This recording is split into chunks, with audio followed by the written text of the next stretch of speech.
Dear student, good morning all of you. आज का हमारा टॉपिक है MA geography first semester syllabus Hindi और इंग्लिश में।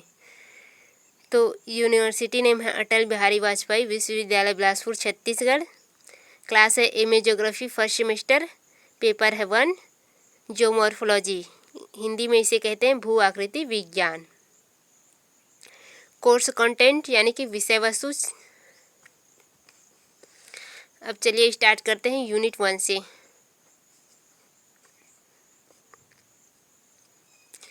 ये है आपका यूनिट 1। तो पहले इंग्लिश का सिलेबस देख लेते हैं ताकि कोई स्टूडेंट अगर मैच करना चाहे यूनिवर्सिटी सिलेबस टेबल से तो मैच कर सकते हैं।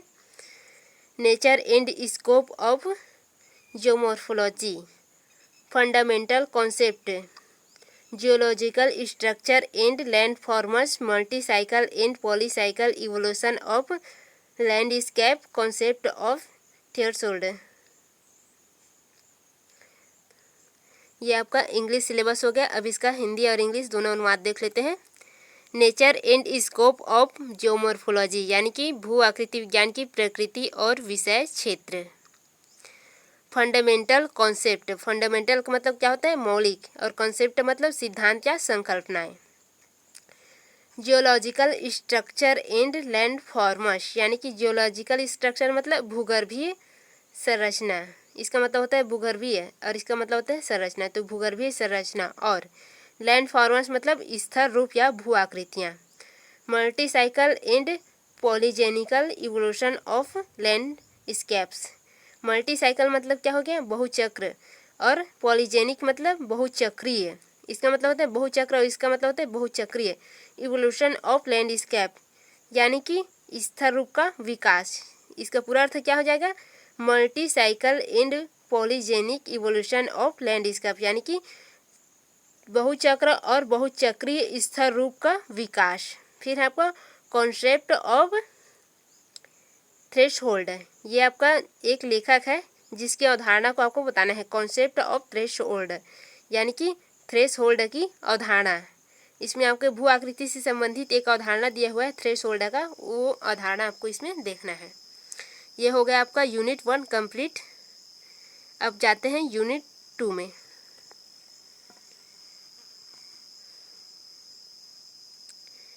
ये है आपका unit 2।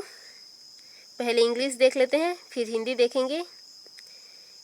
Interior of the earth, origin of the continents and ocean basins, Wegener theories and planet tectonic theory, earth movement, epeirogenic, orogenic and cymatogenic earth movement. ये आपका साइमेंटोनिक जो साइमेंटेनिक जेनिक ये दिया है, ये पॉइंट आपको आपके बुक से मिल जाएगा, बाकी सब की हम बता देते हैं। इप्रोजेनिक, ऑर्गोजेनिक एंड साइमेटोजेनिक अर्थ मूवमेंट्स, ये आपके भू संचलन का ही प्रकार है। इसमें आप कंफ्यूज नहीं होंगे, शब्द को देखकर थोड़ा अलग अलग दिया है तो। फिर आपका forces of crusts, instability, fluids and folders. तो इसका हिंदी अनुवाद आप देख लेते हैं। आप इन तीनों में कंफ्यूज नहीं होंगे, ये आपका जो अर्थ मूवमेंट है उसी का प्रकार है। ये बस थोड़ा अलग शब्द दे दिया है जो कि इंग्लिश माध्यम में है, इसको आप बुक्स से देख लेंगे, उसमें मिल जाएगा आपको। अब ये देख लेते हैं इसका हिंदी अर्थ। इंटीरियर ऑफ द अर्थ यानी कि पृथ्वी के आंतरिक भाग यानी कि उसकी आंतरिक संरचना के बारे में इसमें देखेंगे। Origin of the continents and ocean basin यानी कि आपके जो महाद्वीप है और महासागरीय बेसिन है उसकी उत्पत्ति।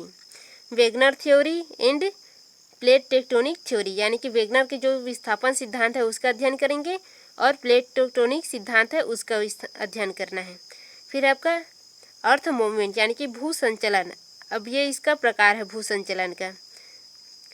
इप्रोजेनिक यानी कि महादेशी, जिसको हम महाद्वीपीय निर्माण या पर्वत महाद्वीपीय निर्माण का जो संचलन होता है वो है। फिर है आपका ऑरिजेनिक यानी कि पर्वत निर्माण वाला है, ये पर्वतीय होता है इसका मतलब। इसमें महादेशी संचलन हो गया। ऑरिजेनिक मतलब ये हो गया आपका पर्वतीय भू संचलन हो जाएगा। और इसमें दिया है साइमेटोजेनिक। ये साइमेटोजेनिक शब्द का जो अर्थ है वो हमें भी नहीं मिला है, तो आप बुक से देख लेंगे क्योंकि इसका अर्थ यही निकल रहा है, साइमेटोजेनिक। फिर आपका अर्थ मूवमेंट यानी कि भू संचलन, तो इसका अर्थ क्या हो गया? इप्रोजेनिक भू संचलन यानी कि महादेशीय भू संचलन। इसमें क्या होता है? महाद्वीप का निर्माण होता है। ऑरोजेनिक भू संचलन यानी कि पर्वतीय निर्माण वाला संचलन है ये। फिर आपका साइटोजेनिक यानी कि साइटोजेनिक ये भू संचलन है, इसको आप देखेंगे बुक से, इसमें क्या बताया गया है। फिर आपका फोर्सेस ऑफ क्रस्टल इंस्टेबिलिटी यानी कि आपके जो पृथ्वी की ऊपरी सतह है उससे उसकी जो गतियां हैं यानी कि बल, फोर्स मतलब क्या होता है? उसका बल। क्रस्टल इंस्टेबिलिटी यानी कि पृथ्वी की जो ऊपरी परत है, क्रस्ट लेयर है, ऊपरी परत, उसके संबंध में क्या दिया है? फोल्टस एंड फोल्डस यानी कि भ्रंशन और वलन। ये क्या है? आपका बहिर्जात बल है, भ्रंशन और वलन। तो इसके बारे में आपको इसमें पढ़ना है। ये हो गया आपका यूनिट 2। अब देखते हैं यूनिट 3 में क्या है। यूनिट 2 यानी कि यूनिट 3 इज़ोस्टेसी, वोल्केनिसिटी, अर्थक्वेक।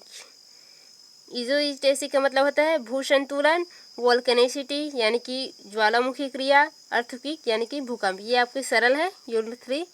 अब देखते हैं यूनिट 4 को।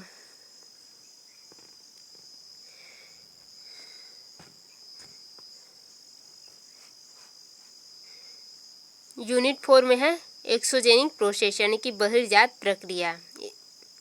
इसमें देखेंगे concept of gradation, agents and process of gradation, usage type causes type and classification of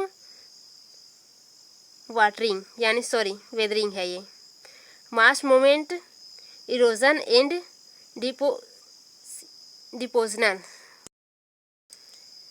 unit 4 exogenic process यानी कि बहिर्जात प्रक्रिया, concepts of gradation, agents and process of gradation, causes types and classification of weatherings, mass moment, erosional and depositional process and resultant landforms and soil formation. अब इसका हिंदी अनुवाद देख लेते हैं, आप इसे मैच कर लेंगे इंग्लिश सिलेबस। एक्सोजेनिक प्रोसेस यानी कि बहिर्जात प्रक्रिया, ये पहले हम बता चुके हैं।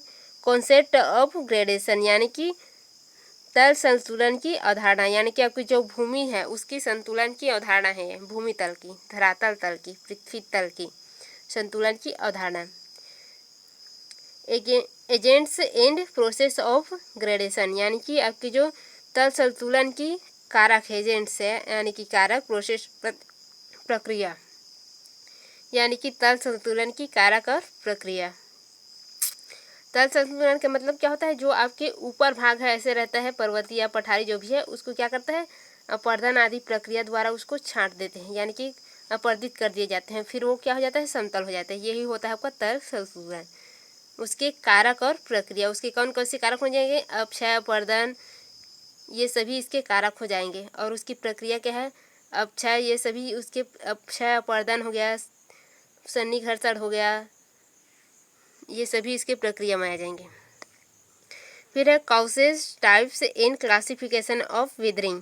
वेदरिंग मतलब क्या होता है? अपक्षय, और कॉजेज मतलब कारक, टाइप्स मतलब प्रकार, क्लासिफिकेशन मतलब वर्गीकरण। तो इसमें क्या देखेंगे? अपक्षय के कारक या कारण, उसके प्रकार और उसका वर्गीकरण। मास मूवमेंट का मतलब क्या होता है?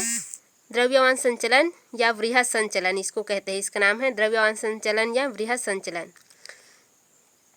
इरोजनल एंड डिपोजनल प्रोसेस यानी कि अपर्दन और निक्षेपण प्रक्रियाएं, एंड और resultant landforms and soil formation यानी कि परिणामी भू आकृतियां और मिट्टी का निर्माण। इसका पूरा अर्थ क्या हो गया? Mass movement, erosional and depositional process and resultant landforms and soil formation यानी कि वृहद द्रव्यमान या वृहद द्रव्यमान, ये दोनों एक ही अर्थ है। वृहद द्रव्यमान संचलन या द्रव्यमान संचलन या वृहद संचलन यानी कि मास मूवमेंट, इसका अर्थ ही है वृहद संचलन या द्रव्यमान संचलन। तो इसका पूरा अर्थ क्या हो जाएगा? द्रव्यमान संचलन या वृहद संचलन अपरदन और निक्षेपण प्रक्रियाएं और परिणामी भू आकृतियां और मिट्टी का निर्माण। तो ये हो गया। इस पाठ में आप पढ़ेंगे वृहद संचलन या द्रव्यमान संचलन के अंतर्गत अपरदन और निक्षेपण की प्रक्रिया और उसकी परिणामी भू आकृतियां और मिट्टी का निर्माण। ये हो गया आपका कंप्लीट। आपके जो पेपर 1 है MA geography first semester paper 1 Atal Bihari Vajpayee university. यदि आपको इसमें किसी भी तरह की परेशानी जाएगी तो आप वीडियो के डिस्क्रिप्शन में जो व्हाट्सएप ग्रुप लिंक दिया है वहाँ पर ज्वाइन हो जाएंगे, और जो भी समस्या आपके इस पेपर में जाता है या कोई भी नोट्स वगैरह चाहिए, स्टडी पॉइंट चाहिए, तो आप उसमें कमेंट करेंगे, हम उसका वीडियो बनाएंगे आपको और आप तक पहुँचाएँगे भी। जो भी आपको पॉइंट समझ में ना आए, हर एक पॉइंट को आप बोल सकते हैं, उसमें हम आप तक पहुँचाने की पूरी प्रयास करेंगे या आपकी समस्या को हल करने का पूरा प्रयास करेंगे। धन्यवाद।